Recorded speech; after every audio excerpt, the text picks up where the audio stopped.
Welcome back, viewers. You're watching the program Rehmat Mehman, and we have a very distinguished guest, Mr. Adeel Rana, who's a lieutenant with NYPD, and we'll continue talking to him in some of the important issues, especially Islamophobia, which is becoming a bigger dilemma for our community, the Muslim community, that we get this response from the people that we are terrorists, we are the people who are against the safety of this country, and we are against building of this country. And there's a lot of vibes we get from the mainstream media and people around us. So we would like to talk about this big dilemma that we are going through with Mr. Adeel Rana. To start, like you were telling that you encourage the youngsters to join some of the departments like NYPD and fire department, all these. So that is one way of presenting the true face of Islam. What else do you think we can do as a normal person, somebody who's driving a cab, somebody who's running a store, somebody who runs a deli, or any field of his work? So what should be his attitude to counter this Islamophobia? Well, one thing, Islamophobia is there. Whether it's created by politicians or whether it's created by media, that's a different story. But each person, day-to-day life, if you want to really represent Islam, live by the true teaching of Islam. Be kind to people, be kind to your co-workers or your customers or your neighbors, your friends, and strangers. One thing we forget is, just being, if you are a businessman, the biggest thing it is that, you're supposed to pay the person before he sweats, right? I mean, that's one of the because it's hadiths. Before his sweat dries, yeah. Yeah, so now, but we don't do that. We try to take money from people. I'm not talking about everyone, but if you do, that's not teaching, that's not showing the true Islam. But now, if you live by the true Islam, you automatically represent in the community. You show the other side. Don't let things get to you. Don't get, angered by statements. Since we're talking about statements, a lot of people forget there's a constitutional right of free speech. You can say whatever you want. Yes. Whether it's offensive to you or not, someone can say something to you. Yeah. That doesn't make it a hate or a hate crime. Yeah. So that's one thing that, people need to also understand is that, unless there's other circumstances or aggravated issues, you can't just say, because, we get that a lot that, everything should be hate crime. Whenever a Muslim is assaulted or Muslim is a victim of a harassment or something, it's a hate crime. Yeah. So that also you have to, look into and educate yourself about, what is a hate crime. So with that being said, would you like to tell our viewers what really is hate crime then? Because we perceive anything which is against our community, which is something harsh about us, or which is something negative about us, or which is something that we really don't stand for. We don't stand for killing, unjust killings, and we don't stand for terrorism. So when they accuse us for that, that's when we start calling it a hate crime. So if that is not the case, so what really is a hate crime? Well, hate crime is a crime against a person because of their religion, their sex, their race, or disability, and etc.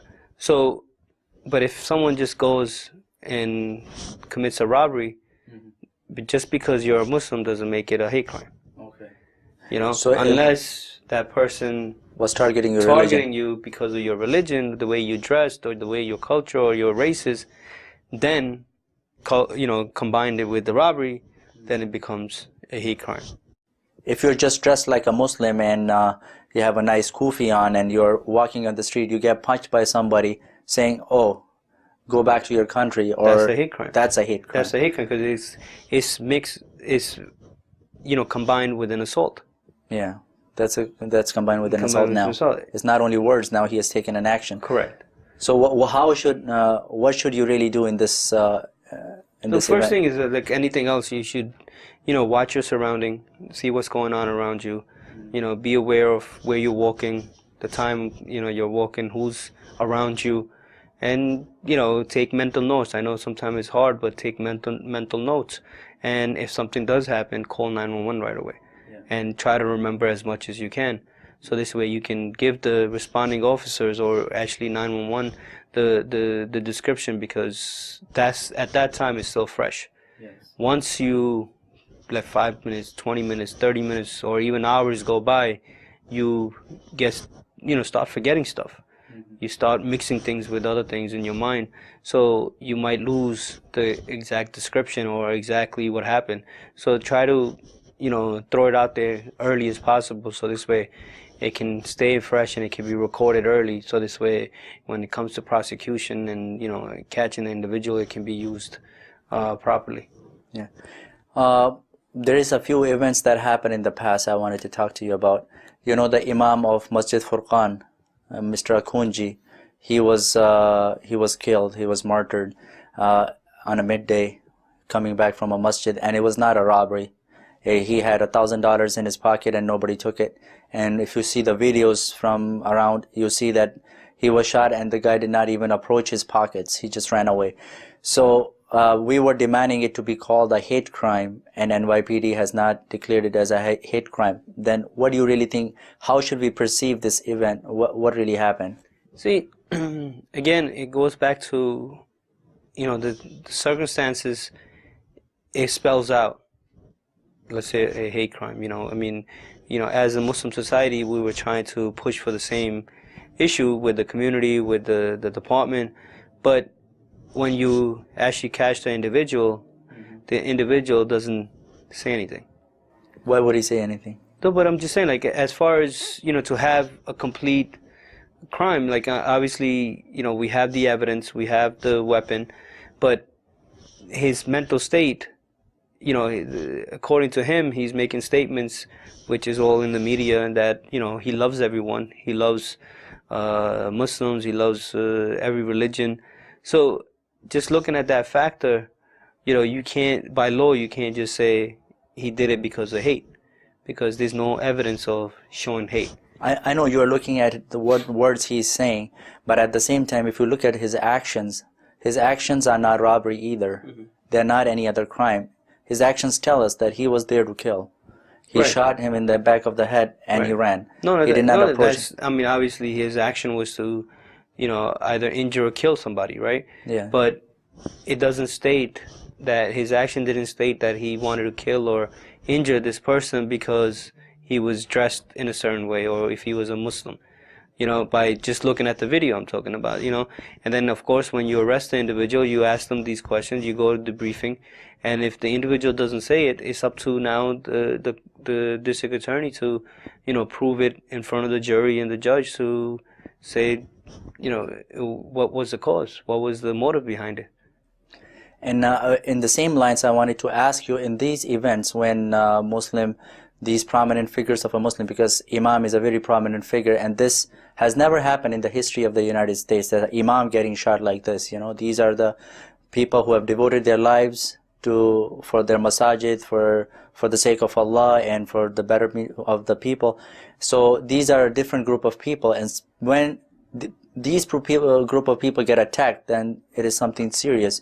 So do you really think that we are not safe enough and we need to take measures for our own safety by saying maybe applying for some carry licenses, or we should have a gun in our homes, or we should carry one at all times, or what are certain things that we should do? Or maybe a stun gun if not? See, stun gun, I think it's illegal in New York. It's illegal in New York? Okay. But besides that, I mean, everyone thinks about the moment. Everyone wants to go and start getting guns and, thinking that they need to protect themselves. I mean, yes, it is unfortunate it happened, but, again, the police is doing its best.